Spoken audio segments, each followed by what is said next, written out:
In this video, I want to bring up a passage from the Red Book. It's actually part of the footnotes. These footnotes take up about 2 pages of fine print. So when I'm going to be reading from the Red Book as part of my Maps of Meaning Mondays, like I said, I'll be doing it in a separate video in case you don't want to hear anything from the Red Book. But I won't always be able to hit the footnotes, and the footnotes are extensive, and this will give you an idea of their extent. And it also kind of plays into this thing that Jordan Peterson has said. It's sort of his motto about where to start speaking the truth. And Owen Benjamin, I'm going to use Owen as an example here because this came up in a previous video about intellectual sin. And I criticized Jordan for this, and I criticized Owen for this, because there's a way of interpreting what Jordan is saying in a sort of, I don't know how to say this, a lazy way, or just a misunderstanding of what he's saying. And so Owen says this often. He says, "I may not be right, but I'm not lying." So what does Jordan Peterson mean when he says that you won't always be able to tell what the truth is? He often says, so what are you? Who are you to know what the truth is? And what he's in part getting at is the noumenal world, the thing in itself. What is at the base of reality? We don't know, and we can't know. And there's reasons for this, and I want to try to explain. I want to try to explain it in the simplest way that I can.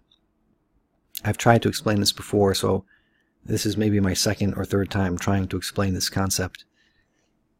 For me, it's not really that much of a difficult concept. When I think of the noumenal world, the thing in itself, I have an odd sort of picture in my mind. It's not really a picture, but I'll try to describe it with words.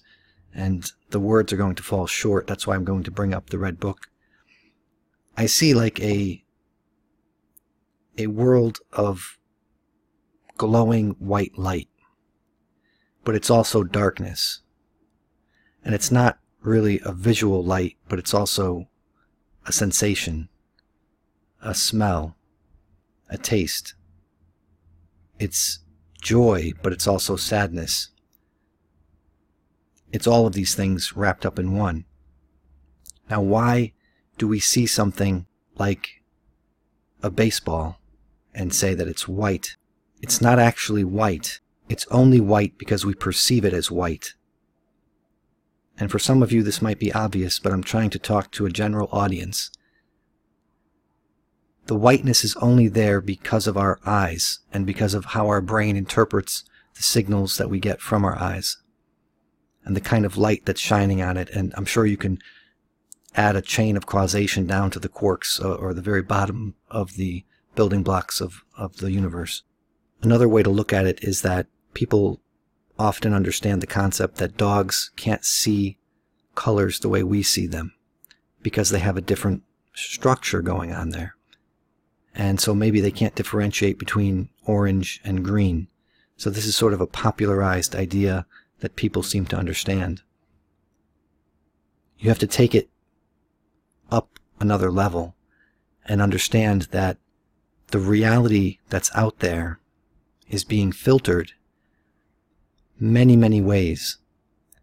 And the basic ways it's being filtered is through our senses, the sense of sight and hearing and touch and smell and all that kind of thing.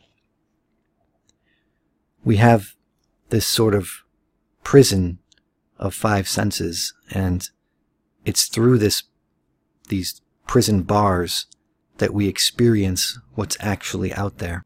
I don't know if that was at all helpful or clear. It's clear to me, but of course conveying an idea that's, I don't know, slightly complicated to someone who may not be familiar with it is difficult. So I'm going to read this passage from the Red Book. Like I said, it's in the footnotes, and it's going to give you an idea of the complexities involved here, and especially in the footnotes of the Red Book. The first quote is from Philemon, who is sort of a wise old sage that comes to Carl Jung in his visions, in his active imagination, and it speaks to him of the coming God. The second quote is going to be from that coming God that he calls Phanes. And these, of course, all have very mythological roots. So, Philemon describes Phanes as, Phanes is the god who rises a gleam from the waters. Phanes is the smile of dawn. Phanes is the resplendent day.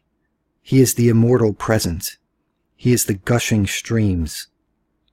He is the sowing wind. He is hunger and satiation. He is love and lust. He is mourning and consolation. He is promise and fulfillment. He is the light that illuminates every darkness. He is the eternal day. He is the silver light of the moon. He is the flickering stars. He is the shooting star that flashes and falls and lapses. He is the stream of shooting stars that returns every year. He is the returning sun and moon. He is the trailing star that brings wars and noble wine. He is the good and fullness of the year. He fulfills the hours with life-filled enchantment. He is love's embrace and whisper. He is the warmth of friendship. He is the hope that enlivens the void. He is the magnificence of all renewed suns. He is the joy at every birth. He is the blooming flowers. He is the velvety butterfly's wing. He is the scent of blooming gardens that fill the nights. He is the song of joy. He is the tree of light. He is perfection, everything done better. He is everything euphonious. He is the well-measured. He is the sacred number. He is the promise of life. He is the contract and the sacred pledge. He is the diversity of sounds and colors. He is the sanctification of morning, noon, and evening. He is the benevolent and the gentle. He is salvation. In truth, Phanes is the happy day. In truth, Phanes is work and its accomplishment and its remuneration. He is the troublesome task and the evening calm. He is the step on the middle way, its beginning, its middle, and its end. He is foresight. He is the end of fear. He is the sprouting seed, the opening bud. He is the gate of reception, of acceptance and deposition. He is the spring and the desert. He is the safe haven and the stormy night. He is the certainty in desperation. He is the solid in disillusion. He is the liberation from imprisonment. He is counsel and strength in advancement. He is the friend of man, the light emanating from man, the bright glow that man beholds on his path. He is the greatness of man, his worth and his force. And now Phanes himself says, the mystery of the summer morning, the happy day, the completion of the moment, the fullness of the possible, born from suffering and joy, the treasure of eternal beauty, the goal of the four paths, the spring and the ocean of the four streams, the fulfillment of the four sufferings and of the four joys, father and mother of the gods of the four winds, crucifixion, burial, resurrection, and man's divine enhancement, highest effect and non-being, world and grain, eternity and instance, poverty and abundance, evolution, death, and the rebirth of God, born by eternally creative power, resplendent in eternal effect, loved by the two mothers and sisterly wives, ineffable pain-ridden bliss, unknowable, unrecognizable, a hair's breadth between life and death, a river of worlds, canopying the heavens. I give you philanthropy, the opal jug of water. He pours water and wine and milk and blood, food for men and gods. I give you the joy of suffering and the suffering of joy. I give you what has been found, the constancy in change and the change in constancy. The jug made of stone, the vessel of completion. Water flowed in, wine flowed in, milk flowed in, blood flowed in. The four winds precipitated into the precious vessel. The gods of the four heavenly realms hold its curvature. The two mothers and the two fathers guard it. The fire of the north burns above its mouth. The serpent of the south encircles its bottom. The spirit of the east holds one of its sides, and the spirit of the west the other. Forever denied, it exists forever, recurring in all forms, forever the same, this one precious vessel surrounded by the circle of animals, denying itself and arising in new splendor through its self-denial, the heart of God and of man.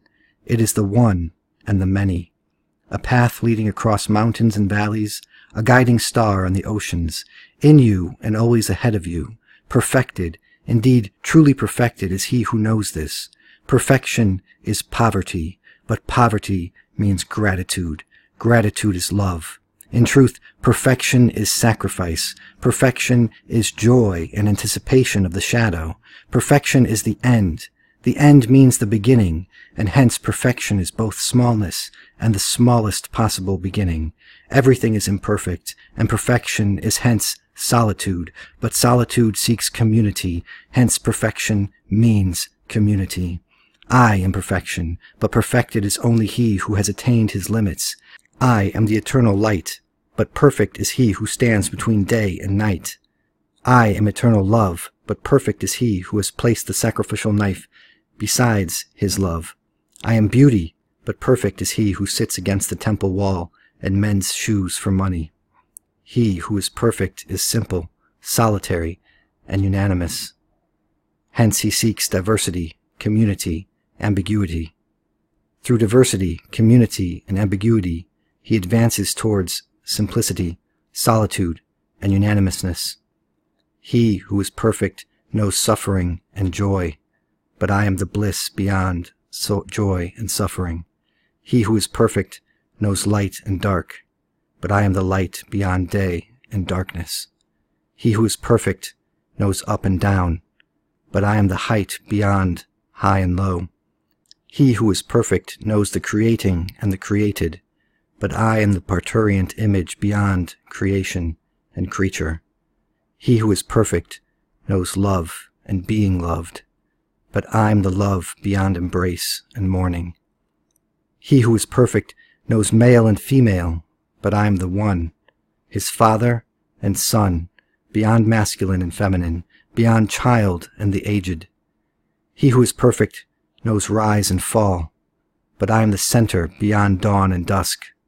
He who is perfect knows me, and hence he is different from me. So I think that's a great illustration of what I think of as the noumenal. It's all possible. It's all the possibilities in the thing in itself, and we are only capable of perceiving a fraction of what that is.